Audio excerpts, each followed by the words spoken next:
CBSE class 12 maths हमारा chapter है continuity and differentiability. हम पार्ट कर रहे हैं कंटिन्यूटी। ये हमारा अगला क्वेश्चन है, question number 21। Find the value of k so that the following function is continuous at x is equal to 2। तो ये जो फंक्शन हमारा fx है ये x इज इक्वल टू 2 पे कंटिन्यूस है। तो अगर ये कंटिन्यूस है तो आप के की वैल्यू बताइए क्या होगा। यह क्वेश्चन दिल्ली 2012 में 4 मार्क्स का पूछा गया था। एक बार आप इस क्वेश्चन को ट्राई करिए, फिर हम लोग आगे बढ़ते हैं। तो ये हमारे पास गिवन फंक्शन है। हमारे पास गिवन फंक्शन क्या है, fx इतना है, और क्या दिया हुआ है, और ये दिया हुआ है कि fx हमारा कंटिन्यूस है x इज इक्वल टू 2 पे। हमें फाइंड क्या करना है, तो हमें फाइंड करनी है value of k। Now since the function fx is continuous at x is equal to 2, तो हम लोग लिख सकते हैं direct limit x tends to 2 fx is equal to f2।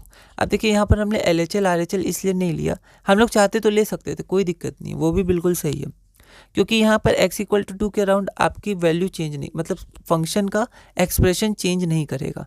ठीक है, जैसे x³ plus x2 minus 16 plus 20 है, तो चाहे आप LHL पे निकालिए RHL पे निकालिए या दोनों को एक साथ निकालिए, आप जो फंक्शन में डेफिनेशन रखेंगे वो यही रखिएगा, है ना। LHL में भी यही रखिएगा, RHL में भी आप यही रखिएगा। ठीक है, तो इसलिए हम लोग x टेंड्स टू 2 रखते हैं, चाहे आप LHL से जाइए RHL से जाइए, fx की वैल्यू वही होगी। ठीक है, और तो इसलिए हमने यहाँ पर डायरेक्ट कर दिया कि limit x tends to fx is equal to f2, और 1 इक्वेशन 1 वेरिएबल, तो ये सॉल्व हो जाएगा, इसको इक्वेशन 1 मान लिया।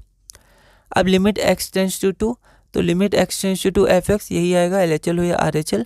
उसके बाद देखिए अब हम लोग यहाँ पर क्या करेंगे। ठीक है, तो यहाँ से आप समझिएगा, यहाँ पर हमारा लक्ष्य क्या है, तो हमारा लक्ष्य एम ये है कि हमें किसी तरह यहाँ से डिनोमिनेटर को कैंसिल करना है। अच्छा, क्यों करना है, क्योंकि अगर हम लिमिट में क्या करेंगे, हम लोग x की वैल्यू पुट करेंगे, तो x की वैल्यू पुट करने में दिक्कत क्या आ रही है, तो डिनोमिनेटर में ही आ रही है। तो हम अपना ये एम रखेंगे किसी भी तरह हम लोग डिनोमिनेटर को कैंसिल कर दें, है ना।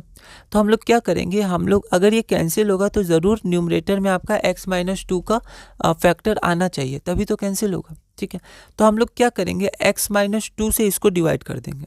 ठीक है, तो आप क्या कर सकते हैं, यहाँ पर फैक्टर बना सकते हैं। ठीक है, जैसे आप यहाँ पर आपको x माइनस 2 चाहिए, पर x माइनस 2 चाहिए। ठीक है, तो आप क्या कर सकते हैं, जैसे कॉमन लेने का कोशिश कर सकते हैं, एक्स स्क्वायर कॉमन लिया तो x प्लस 1 आया, फिर कैसे आप ब्रेक करिएगा इसको। ठीक है, एक काम आप क्या कर सकते हैं, इसको डिवाइड कर दीजिए लॉन्ग डिवीजन मेथड से, x माइनस 2 से हो जाएगा डिवाइड, है ना, क्योंकि इसको आना चाहिए यहाँ पर। ठीक है, तो x माइनस 2, तो जो आपका क्वेश्चन बचेगा तो आपका हो जाएगा x minus 2 into x square plus 3x plus 10। ठीक है, डिवाइडेड बाय x माइनस 2 का होल स्क्वायर, ये आ जाएगा आपका। फिर ये जो आपका है इसको तो आप ब्रेक कर सकते हैं। ठीक है, मिडिल टर्म से कर सकते हैं, तो ये आपका कन्वर्ट हो जाएगा x प्लस 5 और x माइनस 2 में। अब आप यहाँ से देख सकते हैं कि आपका जो x माइनस 2 है वो 2 बार आ गया, तो x माइनस 2 का होल स्क्वायर, तो ये कैंसिल हो जाएगा, आप कैंसिल करके नहीं दिखाइएगा, तो ये आपका हो जाएगा x प्लस 5। अब आप x की वैल्यू 2 इसमें पुट कर सकते हैं, जो आपका आंसर 7 आ जाएगा। तो limit x tends to 2 fx बराबर 7 आ गया, इक्वल टू इक्वेशन 2 मान लिया हमने। अब हमें f2 की वैल्यू और निकालनी है, तो f2 की वैल्यू 2 यहाँ पर गिवन है, तो ये सब छोटी छोटी बातें लिख दी हैं, आप इनको ध्यान रख सकते हैं। अपने हिसाब से आप क्वेश्चंस को बिल्कुल मॉडिफाई कर सकते हैं, क्या लिखना है, कितना लिखना है। तो अब हम फ्रॉम 1 देख सकते हैं कि limit x tends to 2 fx बराबर हमारा कितना है, तो फंक्शन की वैल्यू 2 पर, है ना। तो यहाँ पर हम लोग लिख सकते हैं कि limit x tends to 2 fx हमारा 7 है, और फंक्शन की value x is equal to 2 पे k है, तो हम लिख सकते हैं 7 इज इक्वल टू k, या फिर k is equal to 7 from 2 and 3। ठीक है, therefore the required value of k is 7, जो हमारा रिक्वायर्ड आंसर है। ठीक है, हमारा अगला क्वेश्चन है क्वेश्चन नंबर 22।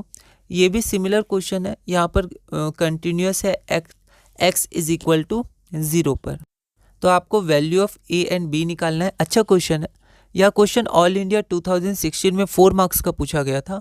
एक बार आप इस क्वेश्चन को ट्राई करिएगा, अगली वीडियो में हम इसे सॉल्व करेंगे।